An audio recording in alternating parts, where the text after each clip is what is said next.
बताया कि भाषा के कई प्रकार हैं। कुछ प्रकारों की उन्होंने चर्चा की और उन प्रकारों में भाषा का व्यवहार होता है, भाषा के बहुत सारे कामकाज उसमें संपन्न होते हैं और उनकी उपादेयता भी अलग अलग क्षेत्रों के लिए है। आधुनिक काल के शुरुआत में ही भाषा को लेकर सबसे बड़ी बहस हुई और आपने हिंदी साहित्य के इतिहास में इसकी विशद चर्चा देखी है, पढ़ी है और पढ़ते भी रहते हैं, तैयारी करते हैं। आगे अगर आपको उस पर शोध करना है तो उस क्षेत्र में भी आपको वो चर्चा मदद करती है। मैं थोड़ा सा इन सारे विषयों से हटकर, क्योंकि सीमित समय में बहुत सारी चीज़ें एक साथ नहीं उठाई जा सकती, तो मैं कुछ इसको संकुचित करके कुछ नए बिंदुओं की तरफ आपसे बात करना चाहती हूँ। और जानबूझकर मैंने ये विषय रखा था कि भाषा और प्रातिनिधिकता का प्रश्न। भाषा को जिस तरह से हम लोग जानते हैं कि भाषा कम्युनिकेशन का माध्यम है, हमें एक दूसरे से जोड़ती है, हमारा एक बृहत्तर समुदाय निर्मित करती है और साथ ही साथ हम उस बृहत्तर समुदाय के साथ अपने को जुड़ा महसूस पाकर मनोवैज्ञानिक तरीके से, सामाजिक तरीके से अपने अलगाव को काटते हैं, सामूहिकता में दाखिल होते हैं और सामूहिकता में दाखिल होने के साथ साथ कुछ लेगेसीज भी हमें मिल जाती है, सहज भाव से मिल जाती है। उसके लिए प्रयत्न नहीं करना पड़ता है, क्योंकि जब हम किसी एक भाषा के सदस्य होते हैं तो उस समुदाय जो उस भाषा को बरतता है, व्यवहार करता है, उस समुदाय की तमाम सुविधाएं और कुछ असुविधाएं भी हम लोगों को सहज ही प्राप्त हो जाती है। ठीक है, तो ये पक्ष है। तो भाषा संप्रेषण का माध्यम है, भाषा लोगों को जोड़ने का माध्यम है, भाषा प्रशासन के कामकाज के लिए बहुत ज़रूरी चीज़ है, क्योंकि उसके बिना प्रशासनिक गतिविधियों को अंजाम नहीं दिया जा सकता। लेकिन इसके अलावा भी भाषा का एक महत्वपूर्ण अवधारणात्मक पक्ष है, जो तमाम उसके प्रकारों के पीछे, उसके प्रयोगों के पीछे, उसकी निर्मितियों के पीछे बहुत शटल तरीके से और कभी कभी बहुत प्रबल तरीके से, दोनों तरीके से काम करता है। अमूमन हम उस पर बात नहीं करते। मातृभाषा दिवस हो या हिंदी दिवस हो या विश्व भाषा दिवस हो, ऐसे बहुत सारे दिवस आते हैं और उनमें हम उस खास दिन के लिए उपयोग में लाई जाने वाली भाषा पर बातचीत करते हैं। भाषा के प्रचार प्रसार के लिए क्या किया जा रहा है, विस्तार कितना है और उस विस्तार के माध्यम से हम क्या क्या उपलब्धियां हासिल करें, तमाम चीज़ों को हम बताते रहते हैं। और एक तरह से रिचुअल या कर्मकांड की तरह हम ऐसे बहुत सारे गोष्ठियों को अंजाम देते हैं। लेकिन भाषा का जो अवधारणात्मक पक्ष है, ये किसी एक प्रकार मात्र से जुड़ा हुआ नहीं है। भाषा के जितने रूप हैं, आप उसको संप्रेषण का माध्यम मान लें, शिष्ट साहित्य में व्यवहार का माध्यम मान लें, अथवा प्रशासनिक कामकाज के लिए व्यवहार का माध्यम मान लें या अंतर्राष्ट्रीय संबंधों के लिए व्यवहार का माध्यम मान लें, किसी भी तरह के उसके जितने भी रूप, मातृभाषा हो, वो राजकाज की भाषा हो, वो राष्ट्र की भाषा हो या राजभाषा हो, जितने भी रूप आप मान लें, बाजार की भाषा एक नया उसका पक्ष विस्तृत हुआ है बाजार की भाषा के रूप में, तो जितने पक्ष मान लें, इन सब में अवधारणात्मक जो संकल्पना है भाषा की, वो बहुत महत्वपूर्ण है और मैं आज उसी पर बात करना चाहती हूँ। मैंने इसमें दो बातें रखी, एक तो भाषा और दूसरा प्रतिनिधित्व या प्रातिनिधिकता। जब हम प्रतिनिधित्व या प्रातिनिधिकता की बात करते हैं तो जाहिर है कि भाषा का अपना एक जो स्वरूप है वह खुद भी प्रतिनिधि है। भाषा स्वयं प्रतिनिधि है, लेकिन भाषा के भीतर भी प्रतिनिधित्व के तमाम प्रकार, तमाम रूप काम करते हैं। भाषा एक प्रतिनिधि इस अर्थ में है, आप सब साहित्य के विद्यार्थी हैं और आप सब जानते हैं कि भाषा रिप्रेजेंट करती है। किस चीज़ को रिप्रेजेंट करती है? हमारी स्मृति को, हमारे इतिहास को, हमारे संस्कार को, हमारी आदतों को, बोलचाल को, तमाम चीज़ों को रिप्रेजेंट करती, हमारी आकांक्षाओं को, इच्छाओं को रिप्रेजेंट करती है। और वो एक तरह से हम कह सकते हैं कि दुनिया को नामित करने का माध्यम है। हम जैसे इस दुनिया के बारे में सोचते हैं, जो चित्र किसी अनुभव के जरिए, दुनियावी अनुभव के जरिए हम प्राप्त करते हैं, तो वह चित्र पहले हम एक मानसिक संकल्पना के तौर पर प्राप्त करते हैं। जैसे हमें चोट लगी, दर्द का अनुभव हुआ, तो दर्द के लिए कोई भाषा तो है नहीं तत्काल हमारे मन में। दर्द का अनुभव हमने किया और उस अनुभव को हमने, अगर वो दर्द कहीं दिखने वाला किसी अंग पर प्रभाव करके दिखाई दे रहा है, तो उसको हम घटता हुआ भी देखते हैं। लेकिन सबसे पहले हमारा मस्तिष्क सक्रिय होता है और हम उस अनुभव को महसूस करते हैं और फिर उसके लिए शब्द ढूंढते हैं कि उस अनुभव को, दर्द के अनुभव को कैसे बयान करें। आप सबने अनुभव किया होगा कि जब हम डॉक्टर के पास जाते हैं और किसी तरह के लक्षण अपनी बीमारी या अस्वस्थता का बताते हैं, सबसे बड़ा संकट आता है कि हम अलग अलग प्रकार के दर्द का बयान कैसे करें, क्या हो रहा है। उसके लिए ठीक शब्द हिंदी में हमें नहीं मिलते। डॉक्टर अपने डॉक्टरी ज्ञान से जान ले वो अलग बात है, लेकिन मरीज अगर 10 मरीज एक ही बीमारी के लिए, एक ही प्रकार के घायल अवस्था के लिए या चोट के लिए उसके पास गया है, तो 10 भाषा में बताएगा कि वह उस दर्द का अनुभव कैसे कर रहा है। तो एक भाषा में हम जो जीवन के अनुभव है, जो प्राप्त अनुभव है हमारे, चाहे वो हम किसी एक्सीडेंट के जरिए प्राप्त करें या हम किसी प्रोसेस के जरिए प्राप्त करें। प्रोसेस से मेरा मतलब है जब आप किसी काम काज को सीखने जाते हैं या सीखने अनायास ही कुछ करते हुए किसी चीज को सीख जाते हैं। श्रम की प्रक्रिया में अगर आप प्राप्त करते हैं किसी ज्ञान को, है ना। बहुत सारी चीजें जब आदि मानव रहा होगा, हमारे पूर्वज रहे हैं, तो उनके पास भाषा नहीं थी, लेकिन श्रम की प्रक्रिया में उन्होंने प्राप्त अनुभवों को आपस में बांटने के लिए भाषा का सृजन किया होगा कि ऐसा करने से ये होता है और उसका असर ये होता है, ये खतरनाक चीज है, तुम उस तरफ मत जाओ, या ये खतरनाक क्षेत्र है, इसकी तरफ दाखिल मत हो। तो जिस तरह से भी हमने भाषा का अर्जन किया, तो उस अनुभव को बताने के लिए हम फिर से भाषा में जाते हैं। अनुभव हमारा होता है, लेकिन उसको हम नामित करते हैं पुनः भाषा में। तो भाषा हमारे मानवीय अनुभवों को नामित करने की एक बृहद श्रृंखला है, और इस तरह से हम भाषा में जिस तरह के अनुभव प्राप्त करते हैं उन सबको अलग अलग तरीके से नामित करते हैं। तो भाषा एक तरह से खुद ही रिप्रेजेंट करती है किस चीज को, हमारे अनुभवों को, हमारे संचित ज्ञान को, स्मृतियों को, इतिहास को, बहुत सारी चीजों को।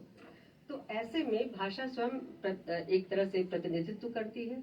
दूसरे, भाषा के अंदर प्रातिनिधिकता के भी अलग अलग क्षेत्र बने हुए हैं, जिसके जरिए भाषा के भीतर प्रातिनिधिकता और उसके प्रभाव को घटित होता हुआ हम देखते हैं, अगर हम सचेत हैं। अगर हम सचेत नहीं हैं तो हम केवल बरतते हैं भाषा को और उन जगहों को अविवेचित छोड़ देते हैं, उसका विवेचन नहीं करते हैं। तो ऐसी स्थिति में हम सबसे पहले ये जाने कि प्रतिनिधित्व का सवाल जो है केवल भाषा से जुड़ा हुआ है, लेकिन इसका एक दूसरा छोर संस्कृति से भी जुड़ता है। यानी रिप्रेजेंटेशन का जो सवाल है वो भाषा और संस्कृति दोनों क्षेत्रों को समान रूप से स्पर्श करता है, और प्रतिनिधित्व उस प्रक्रिया का अनिवार्य हिस्सा है। संस्कृति के क्षेत्र में भी अगर किसी चीज के लिए हमें कुछ अभिव्यक्त करना है तो हम भाषिक प्रतिनिधित्व के प्रक्रिया से गुजरते ही अभिव्यक्ति कर सकते हैं। और इस तरह से हम भाषा में प्रतिनिधित्व के जरिए अर्थ का उत्पादन करते हैं। भाषा तभी मीनिंगफुल होती है ना। आप लोग सबने पढ़ा होगा कि भाषा में कुछ शब्द सार्थक होते हैं, कुछ निरर्थक होते हैं। तो निरर्थक शब्दों को हम छोड़ देते हैं और सार्थक शब्द समूह जो है उससे हम वाक्य का निर्माण करते हैं और बहुत सारी चीजों का फिर विन्यास हम तैयार करते हैं। तो अर्थ का निर्माण जो है, अर्थ के निर्माण की प्रक्रिया भाषा का एक बहुत महत्वपूर्ण एरिया है जहां अर्थ निर्मित होता है। और इसी अर्थ के निर्माण के क्षेत्र में बहुत सारे जो दाव पेच हैं, जो समाज के भीतर मौजूद है, समाज के भीतर के संबंधों में मौजूद है, समाज के भीतर के श्रेणीबद्धता और विभाजन में मौजूद है, वो काम करते हैं।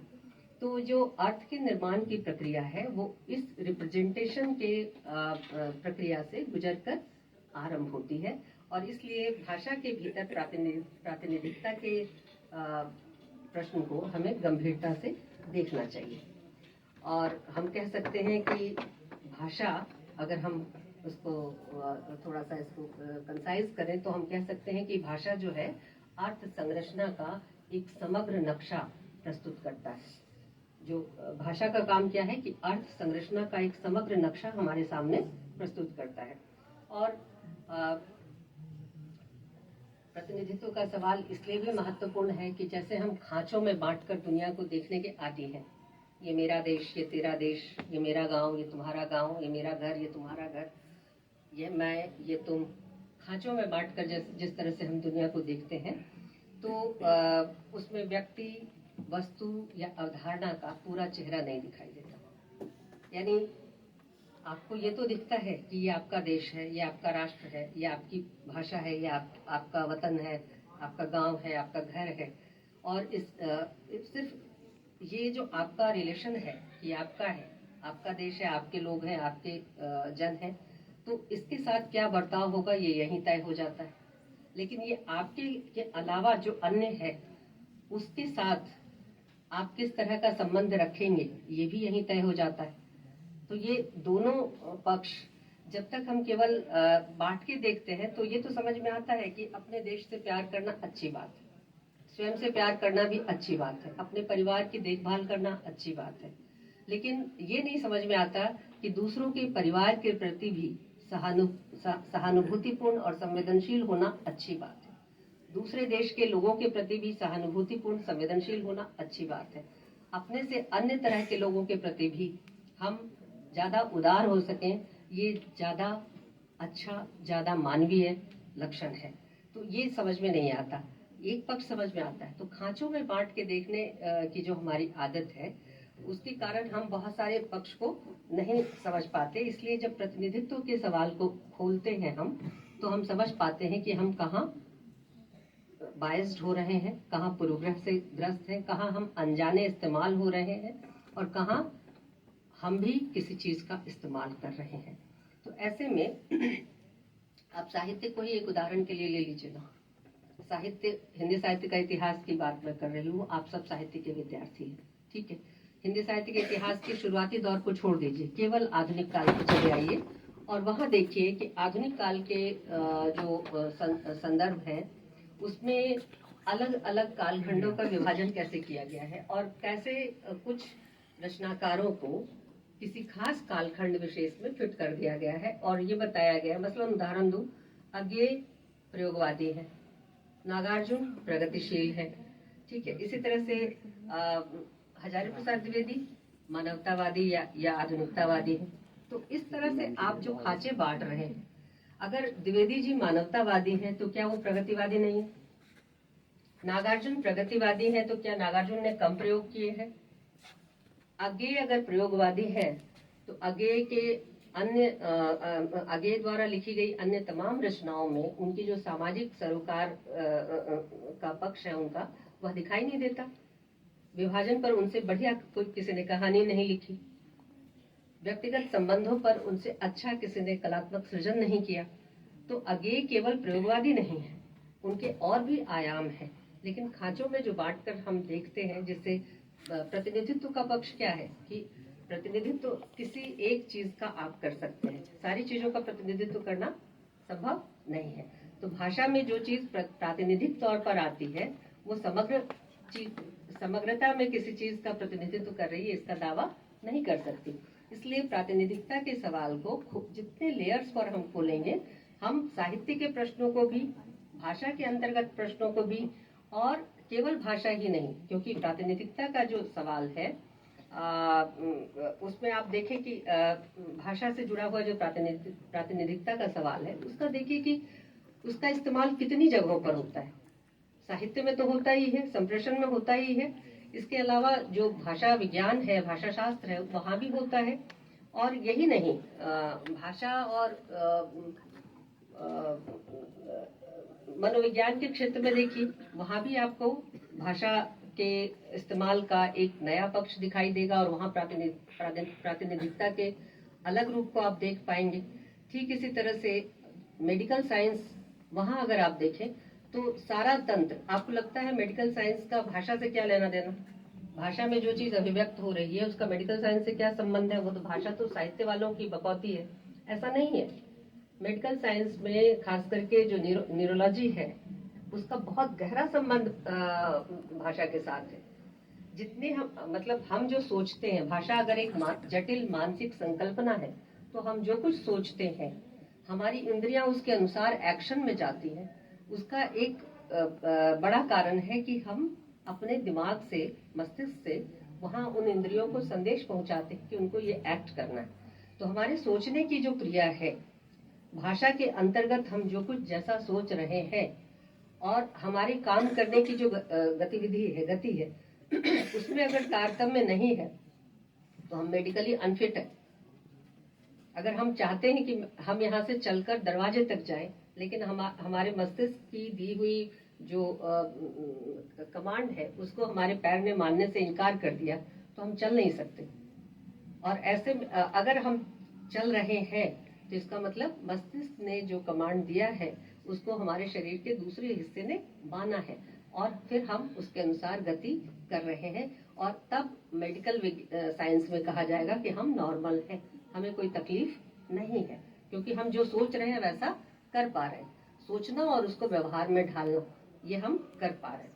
तो भाषा में हम सोचते हैं और फिर भाषा को बरतते भी हैं। तो इस तरह से भाषा के बहुत सारे पक्ष हैं जिसमें रिप्रेजेंटेशन के सवाल को हम अलग अलग तरह से देख सकते हैं। भाषा के प्रातिनिधिकता के पक्ष को अगर हम थोड़ा सा स्थिर करने की कोशिश करें तो उसके 3 बड़े क्षेत्र दिखाई देते हैं। एक तो उसका जो प्रतिबिंबन वाला है, यानी भाषा क्या करती है, भाषा का कार्य रूप क्या है।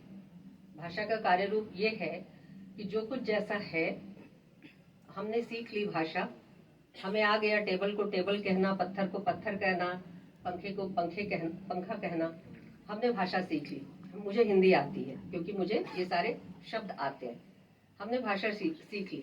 तो अब हम क्या कर रहे हैं, हम जो कुछ लिख रहे हैं या जो कुछ व्यवहार में एक दूसरे से बातचीत में बरत रहे हैं, बता रहे हैं, तो हम कर क्या रहे हैं, हम जो जैसा है वही बता रहे हैं। प्रतिबिंबन के रिफ्लेक्शन वाले एंगल से अगर हम देखें तो जो कुछ जैसा है वैसा ही बता रहे हैं। यानी हम श्यामलाल कॉलेज के गेट से अंदर घुसे तो हमने गेट पर कुछ फूलों की झालरें देखी, अंदर आए तो देखा सुंदर खूबसूरत फूल लगे हुए हैं, है ना, कॉलेज थोड़ा अच्छा और बढ़िया लग रहा है। तो जैसा देखा हमने भाषा में वैसा ही बता दिया। ठीक, ये है भाषा के प्रति एक यथार्थवादी नजरिया, और ये मानना कि भाषा वही करती है, वही बताती है, वही जाहिर करती है जो दुनिया में मौजूद है। लेकिन दुनिया में बहुत सारी चीजें मौजूद है, भाषा सबको नहीं बताती, सबके बारे में नहीं बताती। बहुत सारे ऐसे पक्ष हैं, बहुत सारी पक्ष को तो छोड़ दीजिए, घटनाएं और वस्तु को तो छोड़ दीजिए, जगह, स्थान, घटना, वस्तु, इन सब चीजों को छोड़ दीजिए। बहुत सारी ऐसी प्रजातियां हैं, बहुत सारे ऐसे समुदाय हैं जिनके बारे में भाषा में कहीं कोई जिक्र नहीं। बहुत सारे मानवीय अनुभव ऐसे हैं जिनके बारे में भाषा में कहीं कोई जिक्र नहीं है, लेकिन है, इसका अर्थ नहीं है कि भाषा में नहीं है तो समाज में भी नहीं है। तो ये जो यथातथ्यवाद या यथार्थवादी नजरिया जिसे हम कह सकते हैं कि भाषा वही बताती है जो होता है, ये एक अधूरा या एकांगी नजरिया है। ये मान के चलता है कि भाषा जो कुछ समाज में है वो सब कुछ भाषा में है, लेकिन ऐसा नहीं है। समाज में बहुत कुछ है जो भाषा में नहीं है, अभी नामित होना बाकी है। बहुत सारे ग्रे एरिया है जो भाषा में अभी नामित हुए ही नहीं, बहुत सारे ग्रे अनुभव है जो भाषा में नामित हुए ही नहीं। तो उनके लिए अभी हमें बहुत सारी मेहनत और बहुत ज्यादा संवेदनशीलता के साथ सचेतन होकर भाषा के प्रयोग और उसमें प्रतिनिधित्व के प्रश्न पर विचार करना होगा। दूसरा जो इसका महत्वपूर्ण पक्ष है वह है जब आप भाषा को बरत रहे होते हैं तो आपके निहितार्थ क्या है, किस उद्देश्य से आप भाषा को बरत रहे हैं। आपके पास एक बनी बनाई भाषा है, उसकी डिक्शनरी है, उसका व्याकरण है, उसका साहित्य है, उसका इतिहास है, बहुत कुछ है। आपका उद्देश्य क्या है जब उस भाषा को आप बरत रहे हैं। जैसे हम हिंदी को जिस उद्देश्य से हम बरतते हैं, क्या अंग्रेजी या विदेशी भाषा को पढ़ते हुए और उसमें लिखते हुए सोचते हुए हम उसी उद्देश्य को बरत रहे होते हैं। आपका अनुभव क्या है। हिंदी को हम जैसे पढ़ते हैं, गुनते हैं और सहज भाव से बरतते हैं, अंग्रेजी को पढ़ते गुनते वक्त हम उस तरह से नहीं बरतते। अगर फ्रेंच और जर्मन पढ़ रहे हैं तो फिर हमारा उद्देश्य दूसरा होता है। वो जो संलग्नता, जो पूरी बैकग्राउंड के साथ, पूरी पृष्ठभूमि के साथ किसी भाषा के पीछे एकदम दृढ़ता के साथ खड़ी होती है, वह भाषा की अपनी थाती है। और इसलिए जब कोई लेखक, कोई कवि या कोई भाषा का विद्वान जब भाषा का व्यवहार करता है तो वह उसमें अपने अर्थ भी भरता है, उसके अपने निहितार्थ भी होते हैं। और इसी तरह से खास करके जो कलाकार लोग होते हैं वो अपने निहितार्थ को भाषा में जरूर शामिल करते हैं। आपको लग सकता है कि कोई एक कविता तो सिर्फ 1857 और उसके 1857 के लिए क्यों लिखी गई, वो तो झांसी की रानी के लिए लिखी गई थी, लेकिन थी वो स्वतंत्रता संग्राम के लिए। इसी तरह से हवा हूँ हवा में बसंती हवा हूँ, अभी बसंत चल रहा है, हवा भी बहुत चल रही है। तो ये गीत बचपन से हम पढ़ते आए और ऐसा लगता है कि ये तो प्रकृति का गान है, प्रकृति इसमें बहुत बड़ी मात्रा में उपलब्ध है। लेकिन सिर्फ प्रकृति है क्या, इसके निहितार्थ नहीं है। तो निहितार्थ इस तरह से भरे जाते हैं और वो जाहिर है कि जो निहितार्थ भाषा में भरता है वो भाषा का चतुर सृजन करता होता है। कलाकार और साहित्यकार लोग, विद्वान लोग जो भाषा से खेलते हैं वो यहाँ ज्यादा मजबूती से अपनी उपस्थिति दर्ज कराते हैं। और तीसरा है कि जो तीसरा भाषा का जो महत्वपूर्ण पक्ष है जो रिप्रेजेंटेशन में काम आता है वो है कि भाषा की जो अपनी बनावट और निर्मिति है वो किस तरह की है। भाषा की अपनी निर्मिति, जिसे हम कह सकते हैं कि जो भाषिक संरचना है वो कैसी है, उसमें क्या क्या चीजें हमें गौर से देखनी चाहिए, किन चीजों के आधार पर हम रिप्रेजेंटेशन के ग्रे एरियाज को देख सकते हैं, पहचान सकते हैं और नामित कर सकते हैं कि इसमें ये चीज है और इसमें ये चीज नहीं है, ये खाली जगह है और यहाँ पर अभी बहुत गुंजाइश बाकी है, बहुत सारे अर्थों को भरा जाना बाकी है। तो ये सारी चीजें हम 3 मोटे कैटेगरीज में हम रिप्रेजेंटेशन के इस विस्तार को फैलाकर देख सकते हैं। तो जाहिर है कि जब हम भाषा के संदर्भ में रिप्रेजेंटेशन या प्रतिनिधित्व की बात करते हैं तो उसमें भाषा के अपने जो गुण हैं, संकेत, प्रतीक, मिथक, बिंब, अलंकरण, ये तमाम चीजें आते हैं, ठीक है। और जब हम उसमें एक सूत्रबद्धता या एक कोहेरेंस, एक संगति स्थापित कर पाते हैं तो अच्छी अभिव्यक्ति मानी जाती है।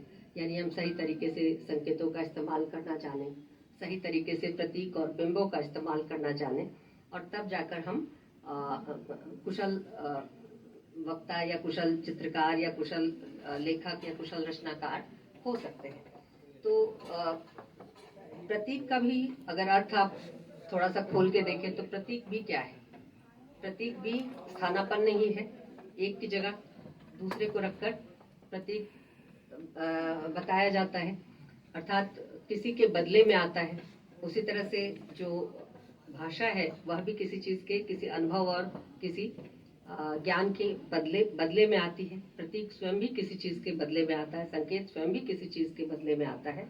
और इस तरह से प्रतीक का अगर हम गंभीरता से देखें तो अपने में कोई अर्थ नहीं होता, वो किसी और अर्थ को द्योतित करता है और निर्भर करता है कि उपयोगकर्ता उसको किस संदर्भ में रखकर बात कर रहा है।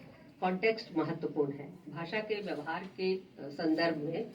और भाषा के व्यवहार के क्रम में जब हम प्रातिनिधिकता की बात करते हैं तो संदर्भ महत्वपूर्ण होता है। यानी शब्द, कई बार ऐसा होता है कि भाषा में मौजूद जो शब्द हैं वो अचानक से नहीं बदल जाते। आपकी चेतना में परिवर्तन हो सकता है, आपके ज्ञान में परिवर्तन हो सकता है, लेकिन उस ज्ञान के अनुकूल भाषा के सृजन में और उस सृजित भाषा के व्यवहार में एक गैप होता है। तुरंत ही भाषा आसानी से नहीं बदलती और उसको बदलने में समय लगता है। तो वैसी स्थिति में जो लगने वाला समय है नई भाषा के सृजन में, तो हम पुराने ही भाषा के शब्द, पुरानी ही अभिव्यक्ति के रूपों का इस्तेमाल करते हैं, लेकिन उसमें नए अर्थ भरते चले जाते हैं। 2 उदाहरण दूंगी, बहुत ज्यादा दूर न जाए, 2 उदाहरण लीजिए। और बहुत भाषा विज्ञानी और भाषा शास्त्रीय उदाहरण नहीं दूंगी, साधारण उदाहरण दे रही हूँ। रीतिकाल तक आप जो साहित्य पढ़ते हैं उसमें किस तरह की भाषा देखते हैं? स्वतंत्रता, स्वाधीनता, मुक्ति, जन चेतना, अधिकार, न्याय, कानून, समानता, भागीदारी, बराबरी, ये शब्द कितनी बार आते हैं रीतिकालीन साहित्य के अध्ययन करते समय? आते नहीं। एक बार भी? कोई उदाहरण? 19वीं शताब्दी की शुरुआत में आ जाइए, वहां पर पर्यायवाची कई शब्द हैं, स्वतंत्रता, मुक्ति, स्वाधीनता, आजादी, और भी बहुत सारे होंगे, ठीक। और इसके अलावा न्याय, समानता, बराबरी, अधिकार, कानून, प्रशासन, स्वशासन, इस तरह के शब्द दिखाई देते हैं। 47 के बाद फिर थमिए, राजनीतिक स्वतंत्रता हमें मिल गई, ठीक है, लेकिन स्वाधीनता, मुक्ति, आजादी, ये 3 शब्द खत्म नहीं हुए, जिंदा रहे। क्यों? क्योंकि राजनीतिक स्वतंत्रता मिलने के बावजूद भी समाज में ऐसे बहुत सारे समुदाय थे, बहुत सारे तबके थे, बहुत सारे वर्ग थे जिनको स्वाधीनता नहीं मिली थी। स्वतंत्रता राजनीतिक तौर पर मिल चुकी थी, लेकिन जो अपने अधीन, स्वाधीन नहीं थे। अपने अधीन होना अर्थात अपनी इच्छा से अपनी दुनिया को बनाना, ये स्वतंत्रता उनको सामाजिक जो पैरामीटर्स थे, सामाजिक जो संस्थाओं में जो काम करने के तरीके थे, ये स्वतंत्रता उनको नहीं दे रहे थे। कानून और न्याय के आगे बराबर होने के बावजूद स्वतंत्रता और समानता का अनुभव, बराबरी के अधिकार का अनुभव वे उस तरह से नहीं कर पा रहे थे। तो ऐसे में फिर हम देखते हैं कि अस्मितावादी और इस तरह के जो तमाम विचार हैं, अवधारणाएं हैं, वो पुनः प्रस्फुटित होती है, जन्म लेती है। भेदभाव रहित नागरिक चेतना, जो कि आजादी के बाद हमारा कानून संबद्ध अधिकार था और कानून में उसके लिए प्रावधान था, उस भेदभाव रहित नागरिक चेतना का विकास उस तरह से नहीं हुआ। और यही वजह है कि जिन चीजों के लिए हम लड़े, यानी बराबरी के लिए, समानता के लिए, स्वतंत्रता के लिए, वह चीज बाद में भी अधूरी रही और उसकी लड़ाई लड़नी पड़ी।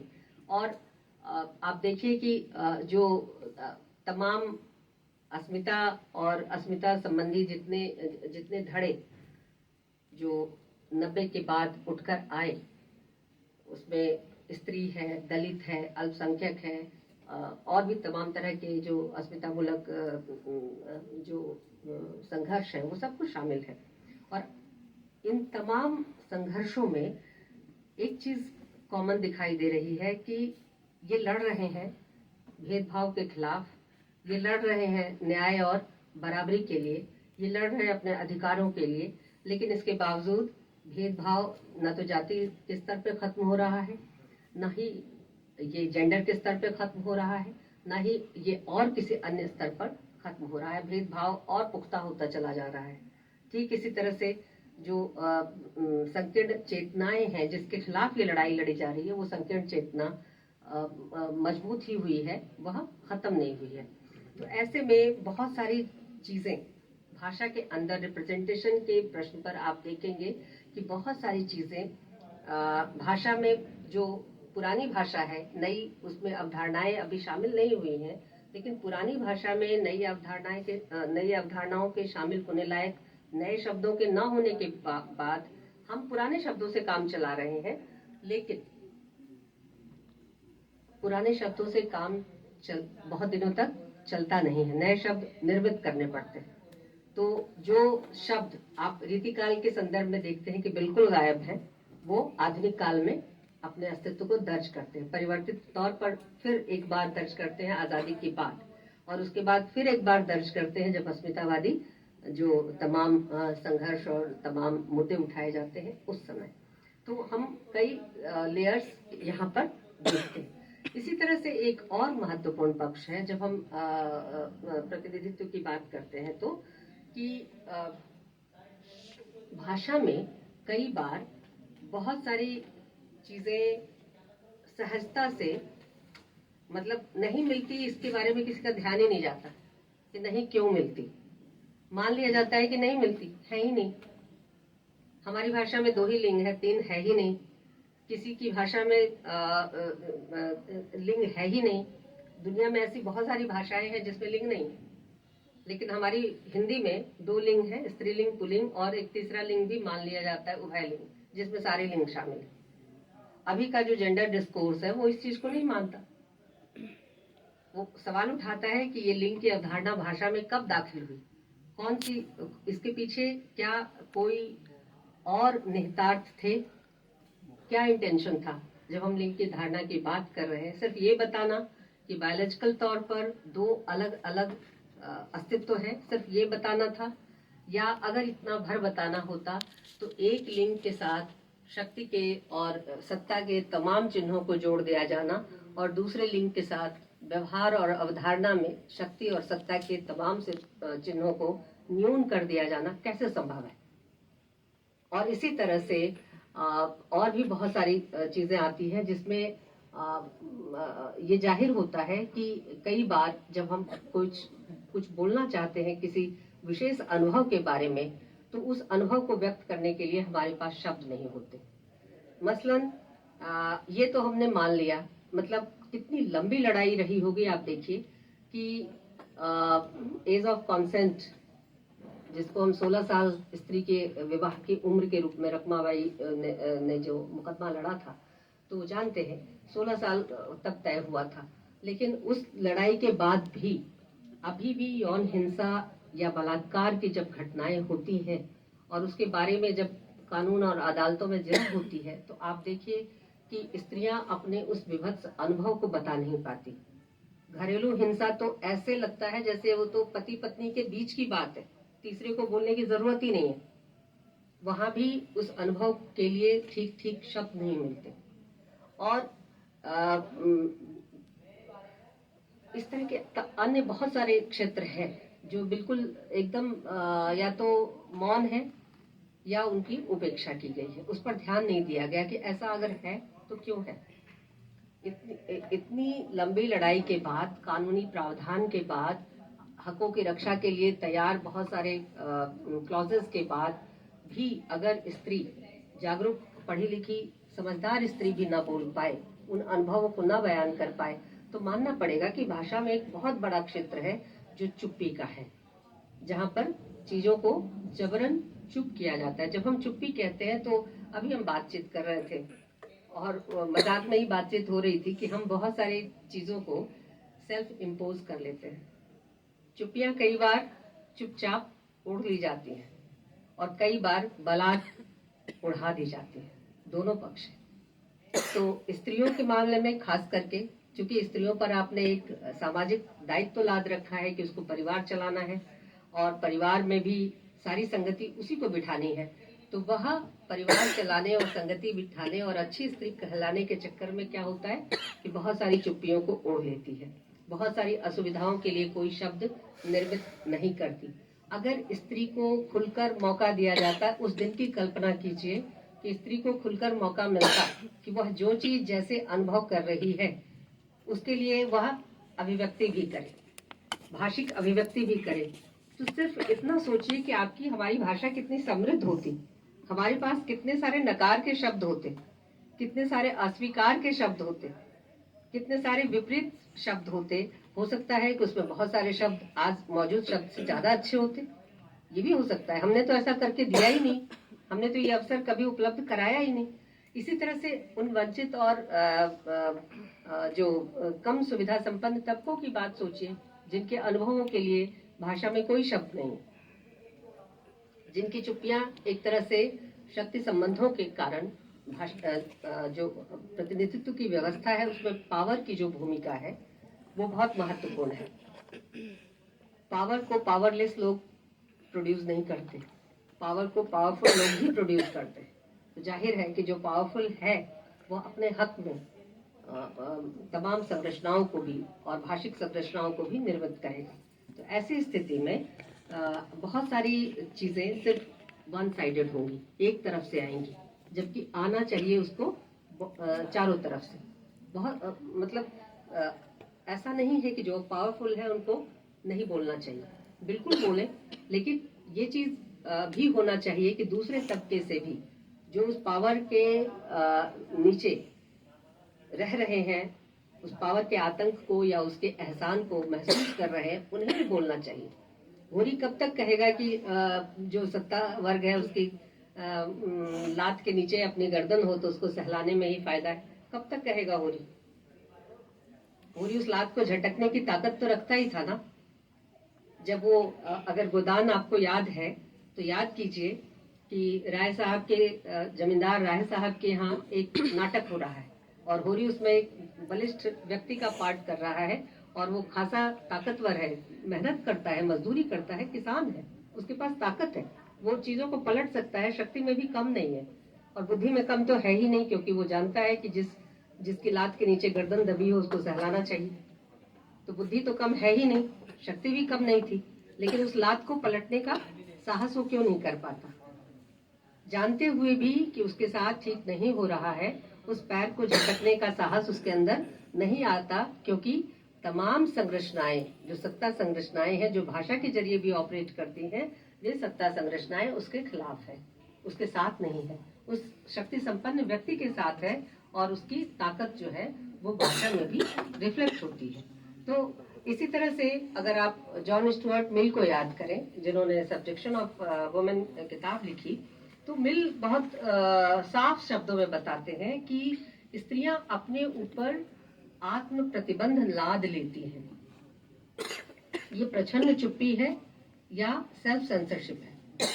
उन्हें नहीं बोलना, बहुत सारे अप्रिय अनुभवों को नहीं बोलना। और आपने आए दिन ये अनुभव किया होगा कि घर में जब पिता काम करके आते हैं या बेटा काम करके आता है तो माएं या बहुएं उस समय अप्रिय प्रसंग लेकर नहीं बैठती। अगर कोई स्त्री ऐसा करती है कि आते आते ही उसने दिन भर के अपने कष्टों का बयान शुरू किया, तो उस स्त्री को घर की स्त्री ही अच्छी नजर से नहीं देखती और उसके व्यक्तित्व और चरित्र की आलोचना वहीं पर शुरू हो जाती है। तो ये जो चीजें हैं कि आपको एक ट्रेनिंग की तरह तैयार किया जाता है, शिक्षित किया जाता है कि आप इस तरह से भाषा को बरतेंगी, भाषा में आपके अनुभवों को जगह मिलेगी, लेकिन बहुत ज्यादा अनुभवों को जगह नहीं मिलेगी, क्योंकि भाषा के भीतर का जो पावर कंस्ट्रक्ट है वह उस चीज को परमिट नहीं करता, वह उसकी आज्ञा नहीं देता। तो यही कारण है कि बहुत सारे अनुभवों के लिए जब ऐसे लोग जिन्होंने पहली, दूसरी, तीसरी पीढ़ी से लिखना सीखा है, हम लोग भी कोई बहुत 10 पीढ़ी से हमारे परिवार में शिक्षित लोग चले आ रहे हों, ऐसा नहीं है, हम लोग भी दूसरी तीसरी पीढ़ी के लोग हैं। तो जिन लोगों ने दूसरी तीसरी पीढ़ी में लिखना, पढ़ना, बोलना सीखा है, स्त्रियां तो पढ़ लिख कर भी नहीं बोलती थी, तो उनकी तो पहली पीढ़ी ही है। इसी तरह से जो दलित वंचित तबके हैं उनके लिए भी भले वो दूसरी तीसरी पीढ़ी के हों, लेकिन लिखना और बोलना उन्होंने अभी सीखा है। तो ऐसे में बहुत सारे उनके अनुभवों के लिए जब वो शिष्ट भाषा के पास जाते हैं तो वहाँ रिप्रेजेंटेशन है ही नहीं, वहाँ उनको फिर एक धक्का लगता है कि उन्होंने अब तक जो सोचा था, अब तक जैसा सहा था, बर्दाश्त किया था, अनुभव किया था, उसके लिए वो कोई समीपवर्ती शब्द भाषा में नहीं है। भाषा का एक और पक्ष देखिए, भाषा में जो व्याकरण का पक्ष है वो भी बड़ा दिलचस्प है। मैं कुछ बातें कह के ये खत्म करूंगी। भाषा का जो व्याकरण का पक्ष है वो भी बहुत दिलचस्प है। उसमें केवल लिंग नहीं है, आप पर्यायवाचियों को देखिए। जो पर्यायवाची है और जो अर्थ भंडार है, शब्द भंडार जिसे हम कहते हैं, वो बड़ा ग्रे एरिया है भाषा का। पर्यायवाची शब्द तो खास करके लिंग की तरह ही बड़े मजेदार निष्कर्ष पर्यायवाचियों के अध्ययन से प्राप्त किया जा सकता है। मसलन आप देखिए कि पर्यायवाची शब्दों का जन्म कब हुआ होगा, क्यों हुआ होगा, किन स्थितियों में हुआ होगा, कौन सा सामाजिक विकास का वो क्रम रहा होगा, कौन सी अवस्था रही होगी जब भाषा में पर्यायवाची शब्दों का जन्म हुआ होगा। और जब आप आधुनिक काल के प्रवेश द्वार पर खड़े होते हैं तो आप क्या कहते हैं? एक भाषा चाहिए, पर्यायवाची नहीं चाहिए। आपके पास सैकड़ों हजारों पर्यायवाची है, लेकिन धीरे धीरे अब किसी शब्द के 4 पर्यायवाची ढूंढने में आपको दिक्कत होती है। आप आज ही 10 शब्द खोज लीजिए और हर एक के 4-4 अभी अपने मन से लिखना शुरू कीजिए, मुश्किल होगा, नहीं निकाल पाएंगे। जबकि एक अनुभव के लिए, एक तरह के की चीजों के लिए या एक तरह के घटनाओं के लिए, वस्तुओं के लिए एक से अधिक शब्द विभिन्न भाषाओं में रहे हैं। भारत की ही भाषाओं में नहीं, भारत के बाहर की भाषाओं में भी रहे हैं, लेकिन धीरे धीरे पर्यायवाची शब्द सिकुड़ते चले जा रहे हैं। ठीक इसी तरह से भाषा के एकीकरण के नाम पर भाषा के साथ जो यूनिफिकेशन का एक कॉन्सेप्ट जुड़ता है, यानी एक राष्ट्र एक भाषा, इसका जो कॉन्सेप्ट जुड़ता है, इसके नाम पर हम भाषा में एक तरह से केंद्रिकता का निर्माण करते हैं। और ये केंद्रिकता केवल भाषा को रिप्रेजेंट नहीं करती, ये केंद्रिकता इस भाषा के साथ लगे हुए तमाम जो शक्ति संरचनाएं हैं, जिसमें शासन भी शामिल है, जिसमें अवधारणाओं के निर्माण की जगह भी शामिल है और उनके व्यवहार की जगह भी शामिल है, सब कुछ आते हैं। तो ये भाषा का जो प्रातिनिधिक पक्ष है, उसमें हम जब प्रवेश करते हैं तो बहुत सारी वहाँ पे झिल्लियाँ दिखाई देती है। वहाँ पर्दा तो है, लेकिन कहीं कहीं वो पर्दा इतना पारदर्शी है और कहीं इतना मोटा है कि उसको हम कई बार भेद लेते हैं और कई बार भेदने में असमर्थ होते हैं। तो प्रातिनिधिकता के प्रश्न पर हम सोचना शुरू करेंगे, और भाषा को सिर्फ इसलिए नहीं कि हमें हिंदी आती है। जैसे बच्चे कहते हैं ना, परसों हिंदी का एग्जाम है, कुछ नहीं पढ़ना, पता है, सब पता है, मैम ने बता दिया। और हिंदी तो उनके घर की भाषा है, पर हमारे घर की भाषा भी इतनी हमारे घर की नहीं है, पढ़नी पड़ती है। और भाषा को सिर्फ उसी तरह से ना पढ़े कि हमें भाषा के मुहावरे आते हैं, भाषा का अर्थ आता है, भाषा की व्याख्या आती है, सप्रसंग व्याख्या आती है, बल्कि भाषा के भीतर जो बहुत सारे कॉनोटेशंस हैं, उनको पढ़ने की जरूरत है। और वहां पर जब हम पढ़ेंगे तो भाषा के भीतर के बहुत सारे समीकरण को हम ठीक ठीक समझ पाएंगे, और फिर हम एक ऐसी भाषा की तरफ भी शायद भविष्य में कभी बढ़ सकते हैं, बढ़ना चाहिए, जो समावेशी हो, जो सहिष्णु हो, और जिसमें सबके लिए बराबरी, भेदभाव रहितता और न्यायपूर्ण अवस्थिति की जगह हो। धन्यवाद।